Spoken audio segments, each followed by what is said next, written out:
Good afternoon, ladies and gentlemen, I'm John, this is Many a True Nerd, and welcome to Total Warhammer 2, or Warhammer 2 Total War if they follow the naming protocols of the previous entries into the franchise, but Total War Warhammer 2 if you kind of look how it looks there. Never mind, it's a game. I've got to play this a bit earlier. In fact, the way I did that is this is actually being recorded at Creative Assembly's house. Had to go there and record that. I got to actually speak to them and ask them all sorts of interesting questions. Campaign looking really damn good, by the way, but sadly wasn't actually allowed to record any of the campaign map for you, but I can tell you a little bit about that. It's very pretty indeed. Mainly, they got rid of the thing that most annoyed me in the original Total War Warhammer, where basically like humans and vampires could only take over their own and each other's territories, and the same was true for like the matched pair of the orcs and the dwarves, which kind of really bugged me because all the campaigns therefore were kind of, you know, they were very shepherded the same way. You had to attack particular people or you couldn't really expand. So they've got rid of that. Now everyone can take over everything, but now various settlements suffer from penalties on account of the climate preferences of each of the four main races. I like that, so that was a lot more freedom. You can take over everything. I like that a lot. But no, I can't actually show you any of that in action. What I am allowed to show you is a demo battle here between Lizardmen, good old Kroq-Gar, and some High Elves, where I get to play as Kroq-Gar. So let's look at that, and as I'm a masochist, I'll be looking at the hard mode battle.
So yes, there's dinosaurs in Total War now. I approve of that. So, let's have a little look-see at the army we've got going on here. Because yeah, this is all brand new to me.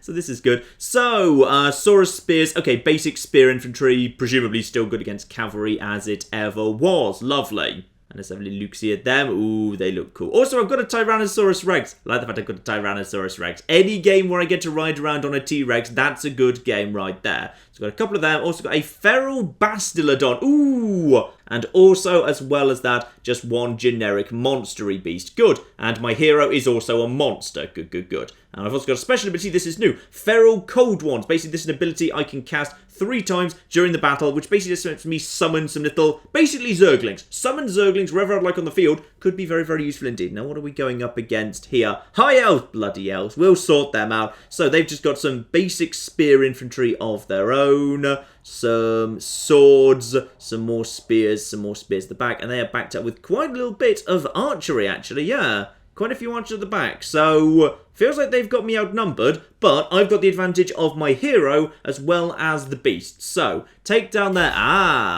okay, one of them is marked as the main guy. Got it. So if we can just break him, presumably this is all going to go away. Because yeah, this isn't just like a normal fight. This is like a set-piece battle. They had these in Total War Warhammer 1, so they're back for 2. Let's just march up here, get my lovely monsters. Ooh, I do quite like having giant monsters obeying me. Giant monsters that are dinosaurs. Very good indeed. So, we'll send those guys up first, because if we can just basically smash through them and break up their ranks, that would be very nice indeed. So here's our little Lizardmen. They're a little bit on the slow side. I will say they are a little bit on the slow side from what I can see. And I'm coming straight to attack. Yeah, my monster's coming under attack from stuff at the back. My hero goes straight in. Presumably he can just do a lot of... Oh, yes!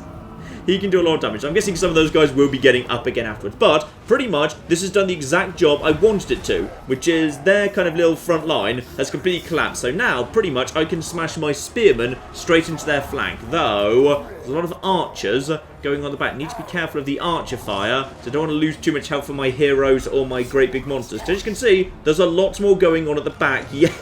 Don't worry, we're going to get reinforcements during this battle. The battle kind of happens in waves. Speak of the devil, here's the reinforcements now. Let's not worry about them for now. Let's just make sure my creatures are in the right place. So, get my monsters out. Now get my dinosaurs ramming into the side. Use them like cavalry. And my hero, meanwhile, I'm sending good old Krokgar straight over to the archers just to keep them busy. So I'm guessing they're probably on skirmish mode. Or, in general, if you're being eaten by a Tyrannosaurus, you probably... Ooh! Alright, there's some great big flipping artillery at the back there. They've got some artillery, and one of my guys is...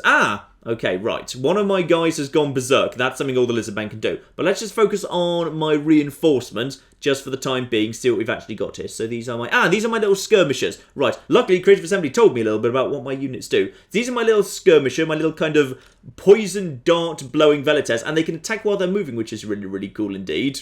And yes, indeed, we've also got some more siege equipment coming in. So let's just have everything moving up front here. So siege equipment starts just moving forward. They'll start being able to shoot things for a while, but I'm guessing they're going to take a little bit of time to get into the fight. So everything's just moving forward. Back over here, luckily... Ooh, Craven's my warriors flee. Oh dear, what's gone wrong here? Let's just bring my own monsters back just to make sure that ends up all right. Bring my own spear guys and toss them over there. Everything should hopefully be under control in just a moment. Yeah, those guys, especially with the fact I've now summoned some nice feral cold ones to actually support, these guys should hopefully start falling apart soon. My dinosaurs doing a lovely little job, just going in and ramming everything. And my little dino velites hopefully be arriving soon to support as well. Luckily, my warriors are now rallying, and looks like these guys are collapsing. Yes, indeed, looks like, yeah, with the front line gone, those guys at the back, the archers are all just running off. So basically, yeah, focus on the front line, and the archers just give up and run away. But we've taken some damage. My hero, yeah, Krokgar himself, down to about 2/3 health. Luckily, rest of the... we've got more units coming in yet, but... the elves now have artillery up on the high ground. They've got the high ground advantage. So... probably, let's have a look, see what I've actually got. Let's just enter the battlefield here. So, mace infantry. Okay, have shields, have maces. Great, big, chunky, heavy infantry. Good for just tossing at the front line. Guessing effective against armor and stuff if Total War is traditional. Lovely. Basically, I've just got a bunch of big, nice, chunky frontline troops. Good, good, good. Because those guys have taken a bit of a battering. All I've got so far is just the actual spearmen. So spearmen not necessarily going to be that effective as a front line. Some nice chunky heavy infantry, much better. Especially if that's just a bunch of, yeah, archers, artillery, all sorts. Let's just send those guys forward. But for the time being, my units that have already been involved should probably get back here. Those are my little dino velites firing at some of the survivors there. But... I'd bring my guys back, but yeah, lizard people, they go berserk. When they're flaming like that, that means they've gone berserk, and that means pretty much until their bloodlust is slaked, they're not going to stop going berserk. So that's unfortunate. Enemy are bringing in reinforcements. I feel like they've got enough troops, quite frankly. So yeah, the troops that are currently going berserk, nothing I can do about them. Everything else. Oh, we've got even more troops. That is actual proper dino cavalry. Because dinosaurs aren't cavalry, they're monsters. But those guys, yeah, the bottom right, those are actual dino cavalry. Because they're lizards riding dinosaurs. Which is different from big dinosaurs that are just carrying around. Never mind, it means they're fast. They're basically my cavalry. Oh good, my guys who did go berserk have actually recovered. Let's get them out of there before they just get shot apart. I'm just going to fall back just for the minute, wait for my reinforcements to come up before we go up, because I'd say going in one at a time against the artillery is a bad idea. Oh, and they've got dragons now. Good, good, good. There's a good old sun dragon floating around. Okay, same as flying units in Total War Warhammer 1, I'm going to work under the assumption of. And that means I need my indirect fire to shoot those bastards down. Let's just get my ground troops moving in, because they're not going to be able to do much against a dragon until he decides to land. And instead, focus my nice little dino velites and my artillery on taking out that there dragon. So all the rest of you, there we are, on the sun dragon, please. So they've got themselves one great big monster too.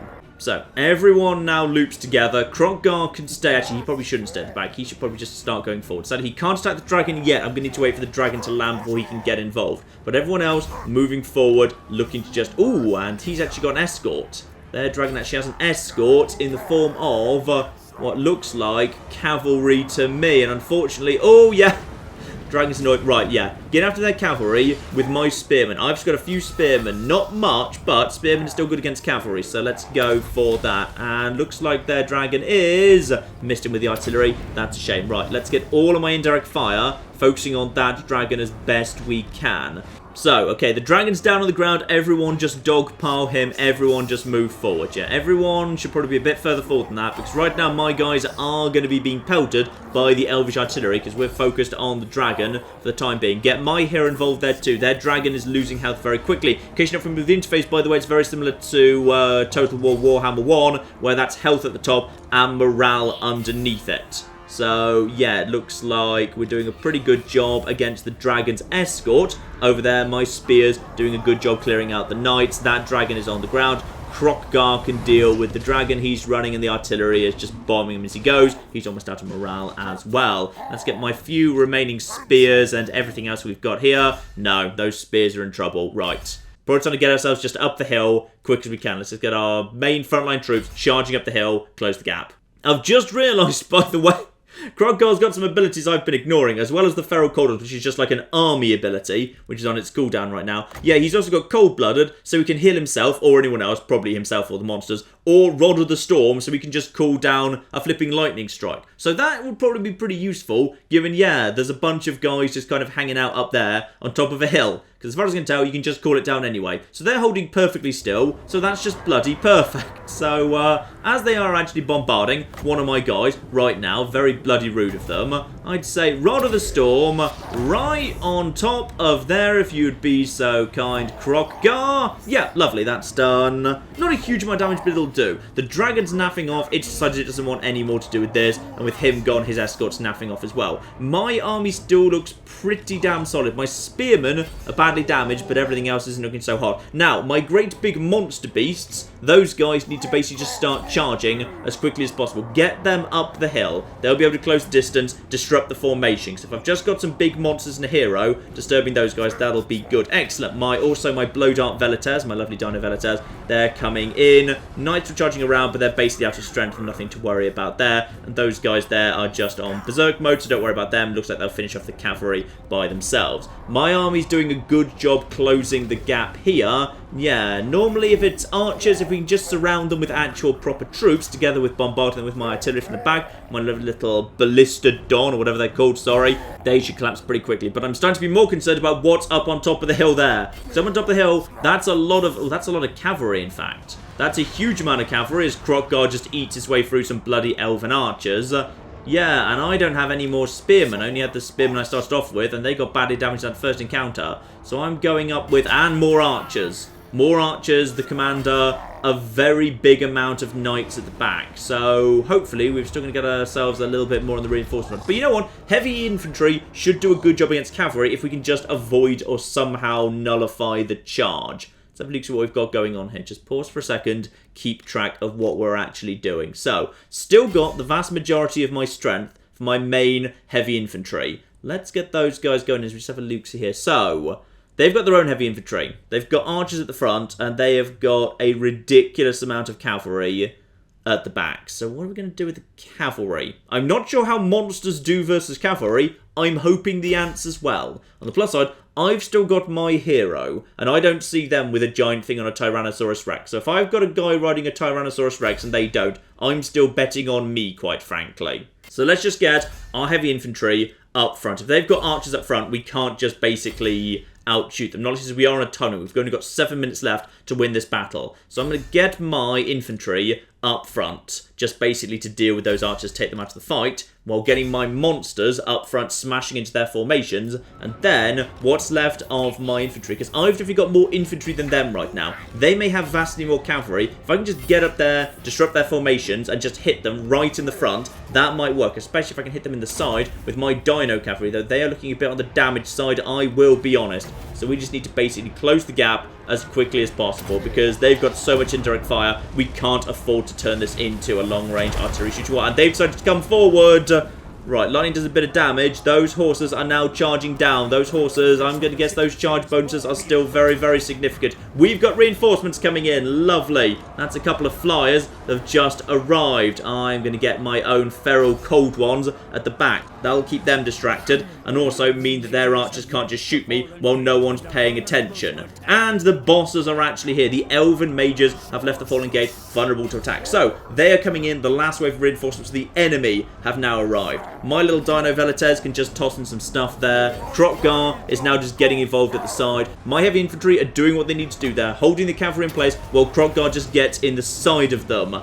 However, I am worried that they've still got a lot of strength there. We're wearing them down pretty quickly, especially the artillery and the archers at the back, but I'm concerned that we don't have enough strength to actually finish this, not in the next 6 minutes. Right, bringing up the monsters as quickly as we can. Krokgar just needs to be, ideally, in the middle of a great big crowd of enemies. If I can just keep him dancing between the archers at the back, that would not be the worst thing in the world. Keep them busy while my heavy infantry just start doing the chunking. Now, I've got some flyers coming in. Need to get these reinforcements involved. As well as watch out for those mages with the yellow symbol above their heads, because they're going to be dangerous. They're going to be casting their own magic spells. Krokgar's doing alright. He's still got a fair bit of his health. He's done, I think I've done one bit of healing. I think I can heal once more with him. My warriors are rallying, but they're still looking weak at this point, and yeah, my frontline infantry has taken some severe knocks from that there cavalry. Krokgar can keep doing the work. He can probably carry a fair bit of this himself. I've got a fair bit of indirect fire at the back, but my front line is looking flimsy, so Krokgar needs to get involved there and relieve them as far as possible. So if we don't have a front line, it doesn't matter anymore, because their horses can just ride down the rest of it. In come my nice pterodactyls, or whatever they're called. They're pterodactyls. They drop fire bombs. It's pretty damn badass, but I can't remember what they're actually called. Now, some of my guys are unfortunately chasing some running away guys. Get them back in the fight. Get them moving back in the right direction. Because, yeah, I've still got monsters at the back here. My lovely little kind of ballista saws, whatever they're called. They need to get back in the fight because they're not contributing right now. The cavalry is starting to lose its health, but there's still plenty of morale. We're not close to causing a morale break here. So, let's get my nice flyers doing some work around. Oh, blimey. I think one of the mages just did a fireball, and I'm dropping some lightning if we can, but unfortunately, yeah, that's all we can do there. Krokgar is looking in trouble, to be honest, and my front line is starting to go down at this point, which is a shame because it's really close. Because just look at the red. Look at the red there on the right. They don't have much health left, but they've got more indirect fire than me. I've got plenty of indirect fire too, but if we don't have any actual just frontline troops to finish the job, we can't finish this, and they've still got the mages. I need enough strength to finish those mages pottering around in their chariots, and sadly this isn't Rome Total War, and I don't have a phalanx, so this is going to be a bit more tricky than that. Krokgar, however, is in trouble. There's only so much more he can take, and if he goes down, I'm going to guess that is a problem. What have I got left that's got strength? Well, I've got the Bastladon things, but they can't really do much directly. We've also got, well, actually, my little skirmishers still have a fair bit of strength, and they've still got a fair bit of ammo. They're okay for the time being. And my little fire-bombing pterodon things, they've got some strength as well, so let's just send them in. I've been told they are good at breaking up the formations of enemy archers, so let's just send them at the back if we can. But yeah, my frontline troops, I've kind of lost them. That's the problem. And without them, without Krokgar, where are you, my good man? You are looking in trouble, aren't you? Yeah, my monsters are there. I should probably just start using my monsters to start headbutting things. Screw the whole, you know, giant light beam thing. Enemy lord's dead. Good. Krokgar has just literally eaten the enemy lord. Unfortunately, while that's going to be really good for morale, and it looks like a fair few things are running away now. Yeah, the morale looks like that's severely damaged for a few things. Unfortunately, that's not the objective of the battle. The objective of the battle is those two mages there on the right. They haven't basically not been touched yet. Oh no, the firebombing pterodons have come under fire. Obviously they're flyers, so they are badly damaged by indirect fire, and that's what the enemy still has lots of. We've actually just about managed to chunk our way for all of their horses finally, and the battlefield has kind of turned on its head. We're not charging up the hill anymore. Now we've got one side of the battlefield, we're on the left as we look at it now, they're instead on the right, so we do still have some decent high ground, but they've still got all of their archers, and the archers have enough strength that I don't have anything left to deal with them. 2 minutes to go. I've still got my Velitas. I can get them in there, get them going forward, put the poison darts on them, which is fine. But, yeah, let's just get you healed up with the final little healing burst from Krokgar. But, oh, Krokgar's running. Krokgar, you coward. Right. Screw the whole kind of indirect fire thing. Right now, my artillery needs to just charge in, because it may be artillery, but it's still a dinosaur. So if it can just get in there, firing at will while it's just going along, it can still do some good damage. I suspect, yeah, it looks to me like the morale of those archers is almost gone. So just get in there, and those guys have, yeah, those guys are breaking. This might still be, if I can win this, 1 minute 20 to go. If I can win this, it's now going to be... Basically, I'm telling my trebuchets to just get in there and ram the enemy, and it might just work because they've still got some strength, damn it. Krokgar's recovered, and we've actually got some lovely fire-bombing pterodons. Not many. Krokgar has got almost no strength after he's almost... No, is he back? He may or may not be back. He's breaking a lot right now. He's got basically no morale and almost no health, so he's trying to just save himself for the time being. Pterodons coming under attack again. They've got barely any morale. What have we got left at this point? We've got nothing for the flipping artillery, who are doing a good job, damn it. They've actually got one of the majors down to half health. 40 seconds to go. I actually think the Bastardons could win this by themselves, but I just don't know if they can do it in time. I love, by the way, the lovely little kind of blow dart velitas you can actually fire while running. That's really, really damn good. So, Bastardons, just get over there. If you can just cause a mass rout, yeah, they're actually doing a really good job. They're doing a really good job, but the Major's going to survive. 18 seconds to go. Krokgar is actually back in the fight at this point. He is eating. He is eating his way through the final remnants of the Knights. They've pretty much collapsed at this point. He's dealing with them. We've got the Pterodons. They're just moving in as well, but we've got nothing left. And sadly, we're out of time. We're out of time. I actually think, potentially... we could have had that one as Krokgar goes over here and helps himself to some lovely, lovely axemen. Delicious, delicious axemen. We have actually hit ourselves with a valiant defeat, tragically. Because, in all fairness, I feel like valiant defeat, another word for that is Pyrrhic victory. Because it says there, you have lost. There's honour in defeat. The enemy is as broken as you. Well, if they are as broken as me, then they've just won a Pyrrhic victory. Now, if they've won a Pyrrhic victory, then in a way, haven't I also won a Pyrrhic victory? You see if you look at it that way. So there you are. That's just a little bit of Total War Warhammer 2 that I can actually show you. Basically, I like the look of the campaign map. I like the way the campaign works now. It's all about kind of... Actually, this is the first Total War game you might be able to actually win by playing tall, because it's not just domination victory anymore. There's this ritual related to a vortex where if you do that, you can actually win the game anyway. So, and you know, if you try and do that, everyone will band together against you. It has a really cool, like, little cataclysmic end game thing going on. So, whenever that comes out, I don't think it's going to release date yet. It's just sometime in 2017. We will definitely be getting a full series of that. But in the meantime, I've been John. This has been Many a True Nerd, and this has just been the little preview that I've been allowed to show you of Total War Warhammer 2. Looking pretty damn good so far, I'd say. Thank you very much, and goodbye. This is the face of death, okay? This is what my sudden death looks like. Do not engage before we arrive. Do not engage. What are you doing? I specifically said don't. Oh, no. No, John. Oh, he likes that. The Romans touched me.